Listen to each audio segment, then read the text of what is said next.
رحمه وغفر له ومن تقي السيئات يومئذ فقد رحمته فينبغي أن نأخذ نصيبنا بقراءة. Intinya bukan masalah itu. Kalau baju sudah nggak bisa dipakai, ya tentu daripada dibuang bisa dipakai untuk yang lainnya, untuk ngelap dan sebagainya. Dan dia menjadikan fakir kalau memang sudah benar-benar itu baju yang tidak bisa dipakai, justru itu memanfaatkan. Selagi masih bisa dipakai, lem pakai aurat. Dalam hadis Rasulullah mengatakan tidak ada hari-hari yang Allah senang hambanya beribadah melebihi 10 hari pertama bulan Dzulhijjah. Ini hari-hari mulia, hari-hari agung. Luar biasa hari-hari ini, ikhwan. Ya. Assalamualaikum warahmatullahi wabarakatuh. Assalamualaikum warahmatullahi wabarakatuh. Allahumma sholli ala sayyidina Muhammad wa ala ali sayyidina Muhammad. Afwan Buya, izin bertanya, ada titipan pertanyaan. Jadi gini Buya, ada sebuah kampung diwajibkan warganya itu untuk urunan. Jadi urunan 17-an tuh Buya, untuk memperingati hari 17 Agustus. Jadi warganya ini diwajibkan urunan selama 11 bulan. Nanti uangnya itu digunakan untuk acara untuk memeriahkan 17 Agustus. Jadi misalkan untuk hadiah, beli hadiah, door prize, terus untuk makan-makan bersama gitu Buya. Itu hukumnya seperti apa? Syukron Buya atas jawabannya. Wassalamualaikum warahmatullahi wabarakatuh. Waalaikumsalam. Menghimbau warga untuk bisa ikut berpartisipasi dalam acara kebersamaan yang halal adalah hal yang baik. Tentunya tidak dengan paksaan, sebab tidak boleh kita mengambil miliknya orang dengan paksa, kecuali bab zakat, nggak boleh. Memang harus dengan sukarela, biarpun bahasa maksanya itu halus, nggak apa-apa. Tidak apa-apa nggak bayar Bu, tapi jangan minta tolong nanti ke desa. Ini termasuk kepala desa kurang ajar seperti itu. Karena apa? Menjadi maksa halus tuh. Orang nggak mampu jangan dipaksa. Kayaknya nggak apa-apa Bu. Cuman jangan minta bantuan. Lah ini kan maksa itu. Justru kepala desa yang memberikan, mendidik jamaah rakyat bagus. Ayo berpartisipasi biar nanti waktu Agustusan kita tidak kebingungan cara dana. Sah. Tapi bukan sebuah kewajiban. Karena tidak boleh kita mengambil dari haknya orang kecuali dengan sukarela. Nggak boleh, haram hukumnya.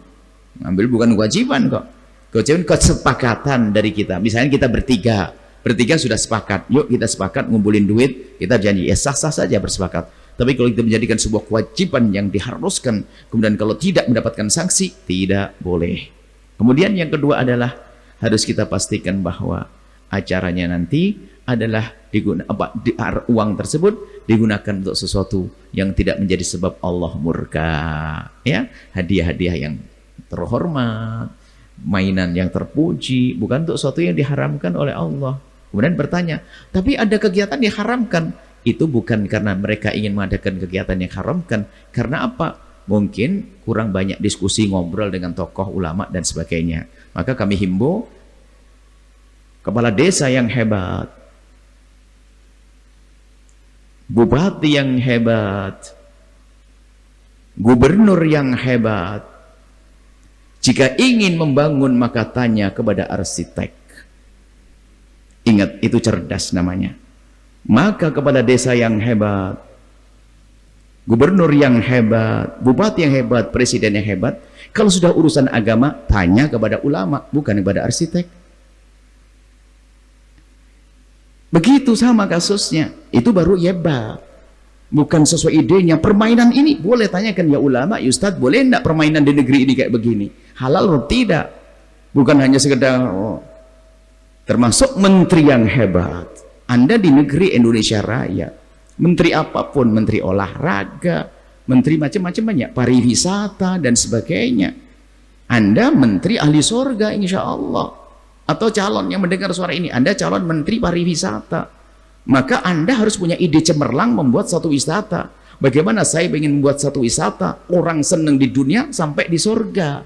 Dikir tanya, ya Ustadz boleh enggak begini? Anda menteri olahraga, masih ada enggak olahraga? Saya enggak ngerti tentang kementerian. Maka jika ada satu cabang-cabang olahraga yang diadakan, alangkah indahnya jika bertanya kepada orang yang ngerti halal haram dan tidak ada pembatasan pada akhirnya, tapi perapian Bagaimana ini boleh atau tidak? Maka yang masih banyak olahraga yang halal dan terhormat, yang mulia ada. Maka inilah pejabat-pejabat sehat, pejabat hebat, ahli surga. Dan seperti itu boleh. Jangan mentang, oh putuskan begini, laksanakan begini. Ini nggak dibenarkan. Sama saya misalnya seorang gubernur, saya bukan arsitek, bangun ngatur, tolong nih besinya begini, oh tangganya begini, ya runtuh esok hari. Yang saya bukan bagiannya kok ngomong.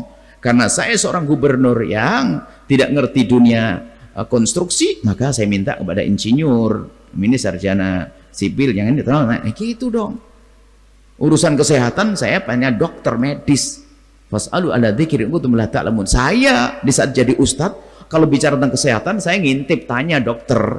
Urusan pembangunan begitu, nggak usah sombong. Tentang saya sudah ustadz bertahun-tahun, jangan ngatur saya urusan pembangunan. Runtuh pondok esok hari. Pondok pernah mau dibangun harus dibatalkan kok pondasinya, karena apa? Menurut arsitek standarnya belum sesuai kok. Nggak apa belum standar. Ini wajar begitu. Jadi keinsafan itu penting. Maka kami rindu bahasanya yang mendengar suara ini adalah jika Anda pejabat ahli surga. Apakah dari pejabat terendah atau tertinggi? Nggak mustahil di sini calon presiden dengar suara ini. Kan presiden kan hanya 5 tahun, 2 tahun, 10 tahun kan begitu, nanti ganti. Berarti kesempatan bagi Anda untuk menjadi presiden yang ahli surga, gubernur ahli surga, bupati ahli surga, dan seterusnya. Allahu a'lam bishawab.